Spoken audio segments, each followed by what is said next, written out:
Alright everybody, diecastmania here, back with another review. Today we have the 1/50th scale Hitachi EX1200-7 made by TMC, or the merchandise company.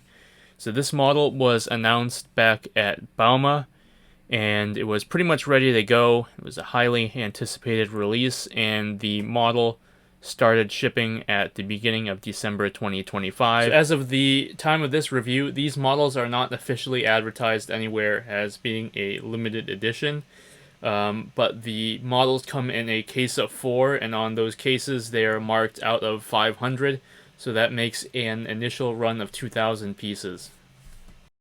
The box is your standard TMC style Hitachi branded box, with the specifications and range diagram on the back of the box and the photo of the real machine on the front. On the bottom of the box we have all the various licensing information, and there's that mysterious foil sticker in the corner. So these models, I don't think they're officially serialized, but there is a consecutive number on the bottom of the box. As usual, the model is held within 2 styrofoam trays. In cutting the tape, we can see the model is enclosed in tissue paper. Additionally, there is a plastic tool for opening doors included, as well as a quality control slip from the factory. So unraveling the tissue paper, we can see the model is complete and ready to go.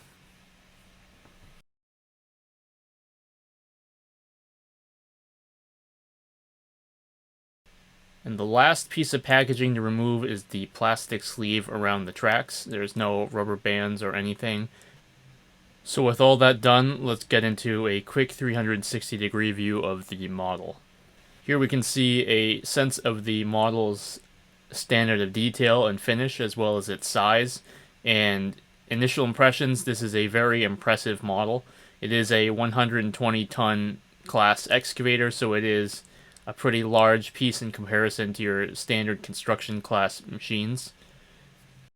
All the hydraulic lines on this model are either metal or rubber, and the handrails are metal as well, and they look to be reasonably within scale.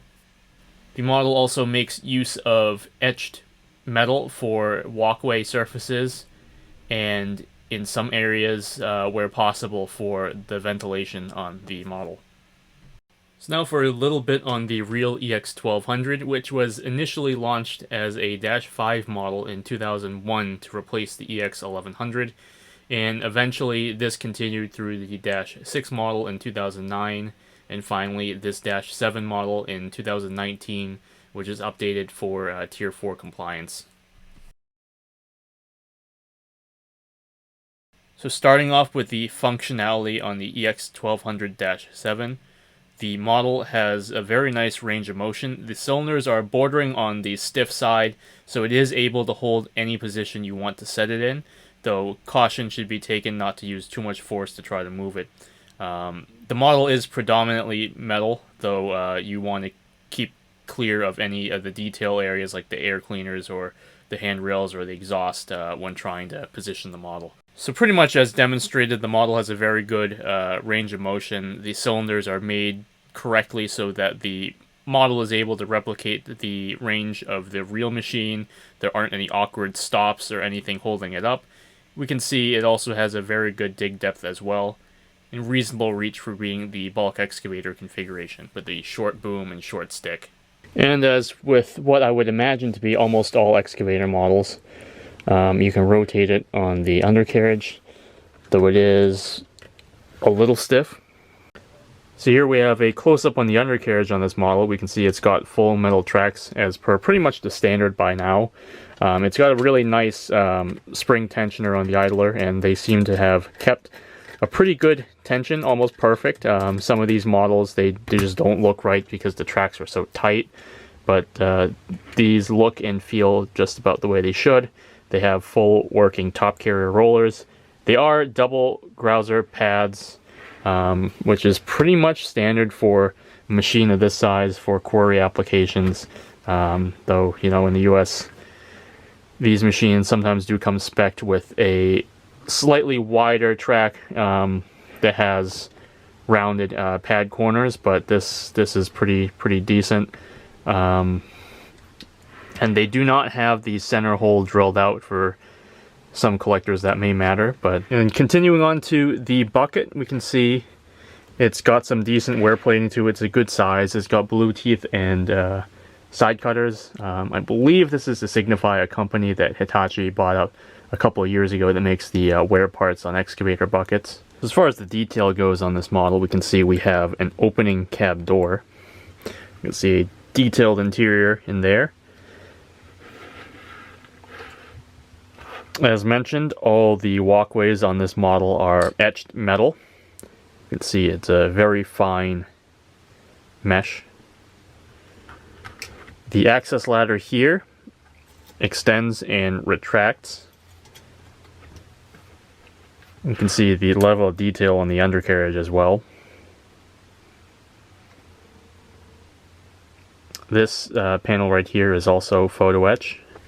You will see the cooling fan here. And we can get a good look at the hydraulic lines on this model, which are a mixture of metal for the hard lines and rubber for the soft lines. And we can see a good detailing on the bank of hoses underneath the boom as well, and we can see the swing motor. So I've heard about this model. Underneath you can remove these two screws and the counterweight lifts off, but the bottom plate still stays intact. So it's not fully removable in the sense that there's hidden detail or anything, but it can be done. It's not really something that I would do on this model. I really don't have a purpose to. Anyway, continuing, you can see through the slats, they're all separate pieces as per the usual standard. So taking a look at the upper of the model, you can see that large exhaust package for the Tier 4 emissions compliance. See all the anti-slip texturing. We can see the center area where all the hydraulic lines go into. And here we have these bifold doors. Let you take a look at the engine compartment. They're pretty small and in an awkward position, so it's kind of hard to get them open. But inside there is an actual engine modeled. So all in all, the detail on this model is excellent, and it really holds up to the standards set by previous Hitachi excavator models, such as the 890s and even the 870. To close out the review, I'm pretty happy with the model, and in all honesty, it's one of those pieces that comes along every now and then that is something that us collectors have been waiting for quite some time, and it did deliver. So in short, if I had to pick between the TMC 890 and the 1200, I would pick the 1200. It just has that extra little bit of detail that went into it compared to the 890 that really pushes it over the edge, and definitely the difference in size between the two makes it a real standout piece, again, as well as mentioning that the 1200 was something that we have been waiting for quite some time. Here we have a quick size comparison between the Kyosho PC1250 remote control as well as the NZG PC1250-11 with the ISM tracks on it. And honestly, between the NZG 1250 and the CCM 6015B, I'd still pick the EX1200.